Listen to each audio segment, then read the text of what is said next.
তো কি বুঝলা, ঘটনা হচ্ছে বাইরে খুব জল পড়ছে, ফিস ফিস ফিস ফিস করি। এই তো ভিডিও মিডিও কিছু তো আর বানানো নিজে হবে না। তো দেখো, খুঁজি খুঁজি বের করলাম, ধুলো আসরা সব পড়ে গিয়েছিল স্টোর থেকে, 2014 ডায়েরি। তো সেই টাইমে কিছু গল্প আমি লিখেছিলাম, তারই একটা আজ তোমাদেরকে শোনাবো। দেখো সেই ডায়েরি তো 10 বছর আগেকার ব্যাপার, তো আজ থেকে তখন 17 বছর বয়স হয়েছিল, 17 বছর হবে হয়তো। ফুলি দেখা দিচ্ছি একটু করে দেখায়, এই দেখো সব লাইন মারতাম, তাদের ছবি আছে এখানটায়, প্রেম করতাম তাদের ছবি, একটু দেখাই একটু সামনে, ঠিক আছে?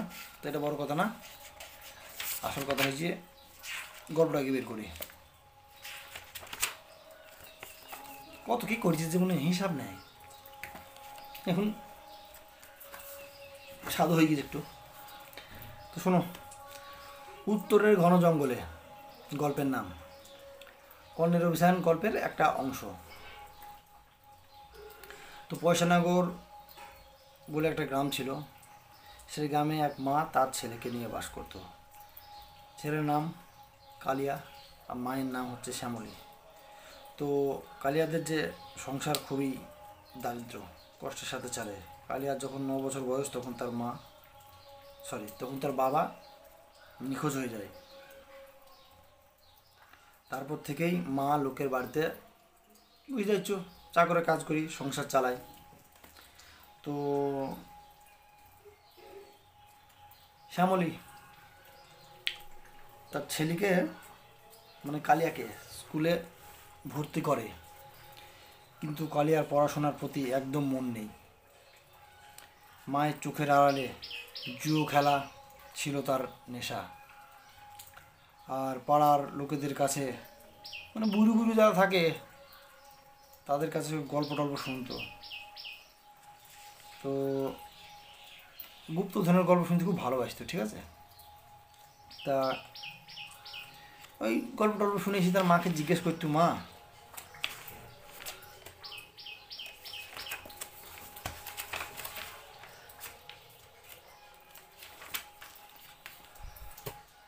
পাড়ার দাদুরা যে গুপ্তধনের গল্প বলে তা কি সত্যি? মা বলে, না রে বাবা, ওসব গল্পের হয়, বাস্তব সব কিছু না। শ্যামলী কালিয়াকে বলে, তা বলে একটা কথা তোর ঠাকুমার মুখে শুনেছিলাম, তোর বাবা আর আমি গুরুগঞ্জের এক বড় গর্তে রাজা সীমন্ত তার স্ত্রী ও কন্যাকে সোনা মুক্ত মোহর অলংকার সমেত পুঁতে দিয়েছিল, যজ্ঞ দিয়েছিল আগের দিনের মতন। শুনেছিলাম ওখানে গুপ্তধন আছে, কিন্তু বহু পুরনো ঘটনা এইটা। যখন তোর ঠাকুমা এই বাড়িতে বিয়ে হয়ে আসে, তখন তোর ঠাকুমাকে শাশুড়ি, মানে তোর ঠাকুমা শাশুড়ি এই গল্পটি তাকে শুনিয়েছিল। তো ঘটনা এটা, তার শাশুড়িকে শুনেছিল। তা যাই হোক, ওসব গল্প বাদ দে, আর খেয়ে ঘুমিয়ে পড়। পড়াশোনা তো করছিস না, এই কথা কালিয়ার মনে ঘুরতে থাকে, আর ভাবে এই গুপ্তধন যদি পাই তাহলে কি কি না হবে। পড়াশোনা তো কিছু করা, শুধু গুপ্তধনের চিন্তায় পড়ে গেছে এটা, বুঝলো? শোনো, একদিন কালিয়ার প্রাণের বন্ধু জগাই কালিয়াকে নিয়ে ভোরবেলায় গুরুগঞ্জের দিকে রওনা দেয়। সেখানে ছিল জগাইয়ের মামার বাড়ি। সেই সুযোগে কালিয়া ভাবলো গুপ্তধন খোঁজও করব ও জগাইয়ের মামার বাড়ি দেখব। পরের দিন তারা দুজনে খাবার খেয়ে রওনা দেয় মামার বাড়িতে গিয়ে, বুঝছো, রওনা দেয়।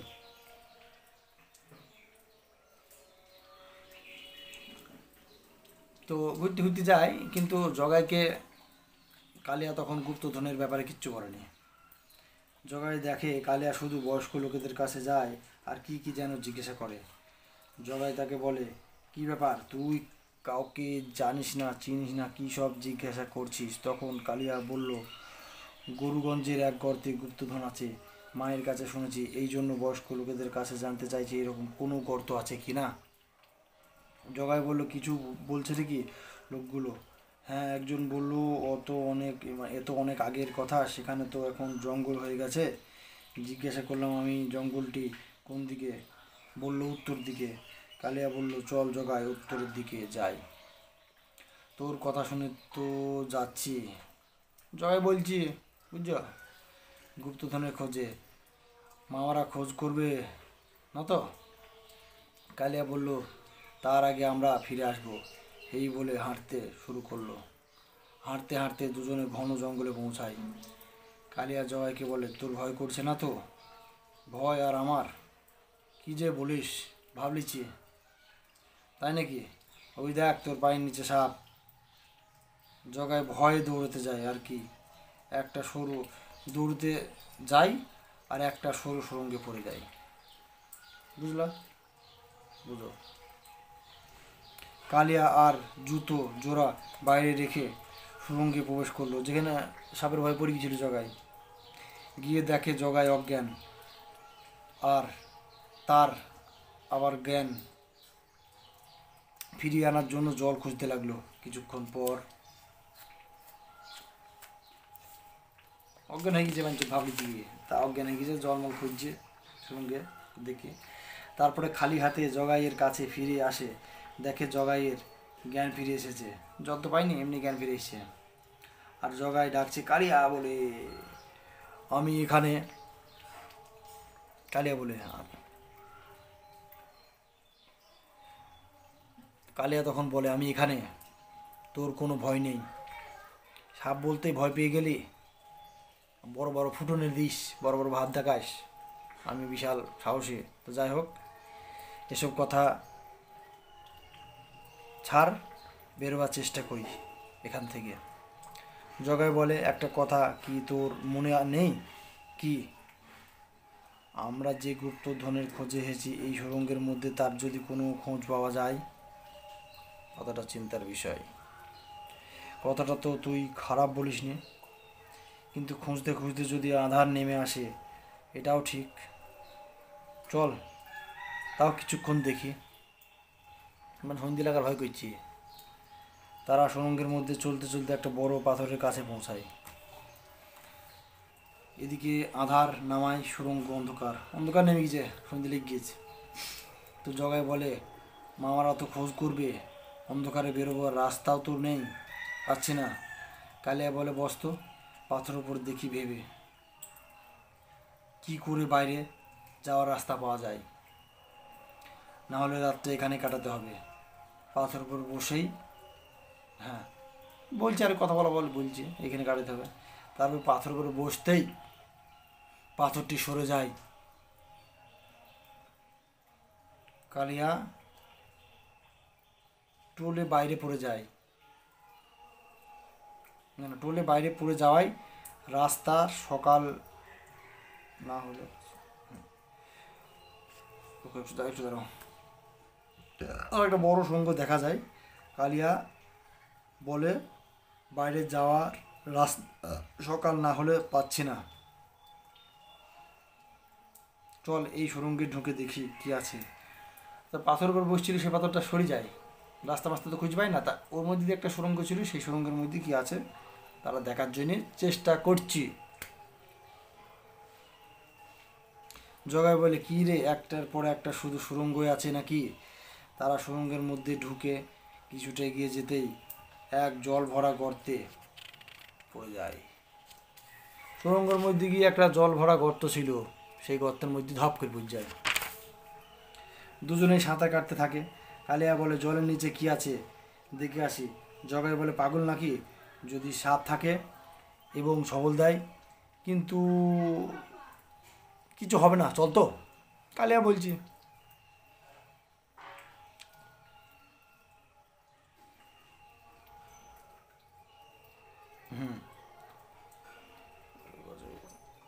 এইবার জমে এসছে, ডুব মেরে চল তো, চল তো, কিছু হবে না, চল। হ্যাঁ, দুজনেই ডুব মেরে কিছুটা জলের তলে যেতেই হঠাৎ সব পাল্টিয়ে যায়।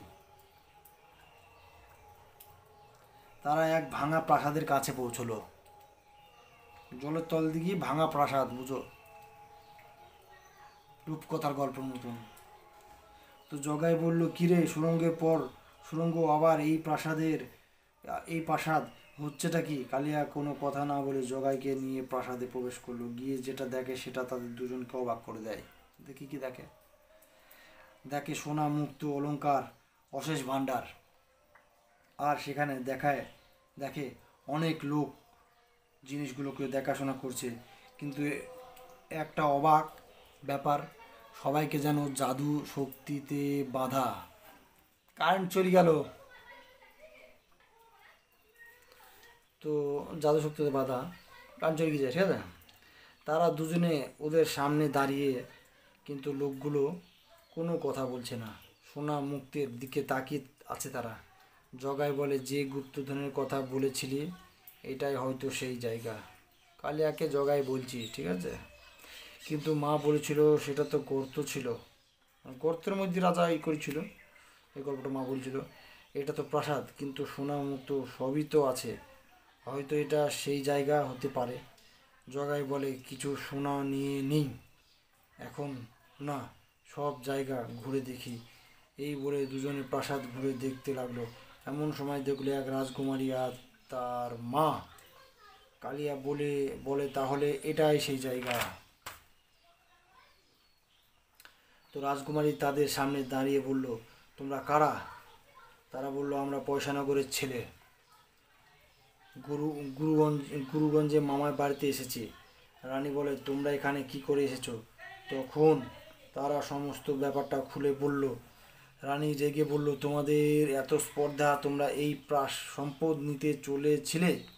তোমরাও এই লোকগুলির মতো জাদু শক্তিতে পড়ে আটকে যাবে। জাদুর দ্বারাই যারা যারা সোনালি দিকে ছিল এখানটায়, তারা সব আটকে গেছে, ঠিক আছে। যারা এই সম্পদ নিতে আসে তারা এখানে আটকে যায়, মানে ওইভাবেই জাদুর দ্বারা এখানে থেকে যায়। কালিয়া বলল, এই গ্রামবাসীর অভাব দূর করার জন্য এই সম্পদ নিতে চাই। এই সম্পদ এখানে পড়ে থেকে কি হবে যদি গ্রামবাসীরা অভাব না মেটাতে পারে? এটাও ঠিক কথা, ফালতু তো থুই লাভ নাই, মানুষের কাজে লাগাই দরকার। তো শুনে রানীর মনটা একটু নরম হলো।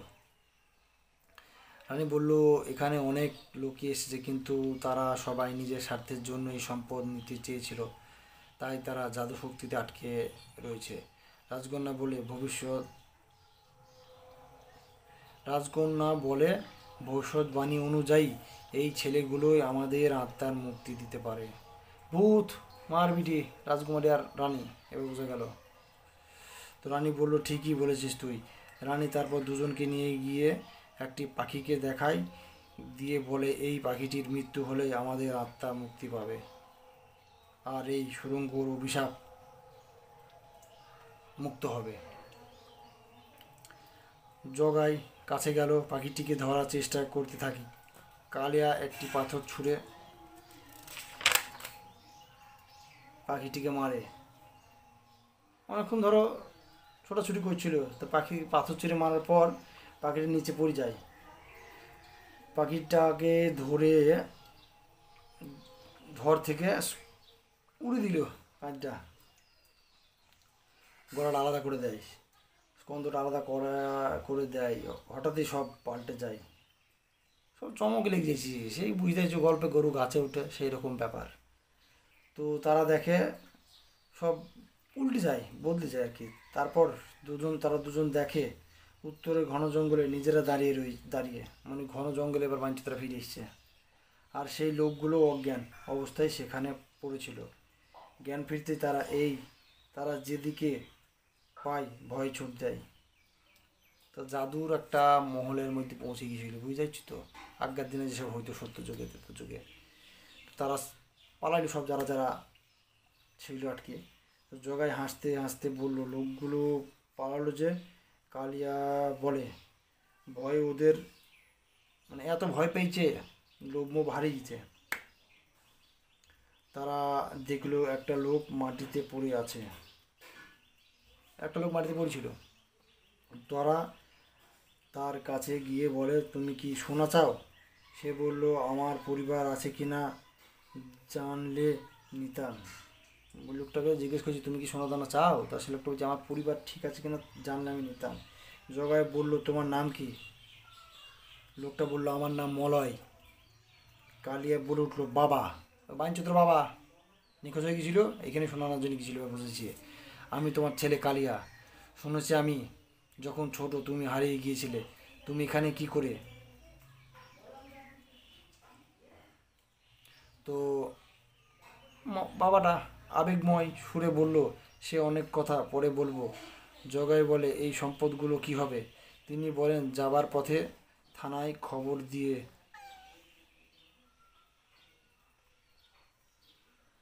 মানে পুলিশের চৌকিদার একগার, থানায় খবর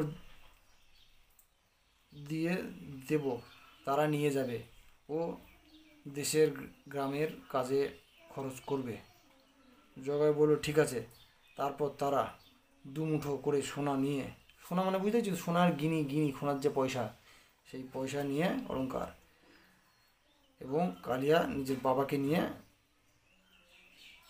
পয়সানগর গ্রামে ফিরে আসে। তাই এই হইল ছোটোবেলাকার গল্প। আজ থেকে 10 বছর আগে লিখছিলাম, তখন ছোটো ছিলাম। তো যা হয়েছে হয়েছে, না হয়েছে না হয়েছে, শুনলাম ভাল লাগলো, এটাই লাভ। লাইক ফাইক করে দাও, ঠিক আছে? এখানে একটা বিড়াল এসছে, ম্যাও ম্যাও, ঠিক আছে।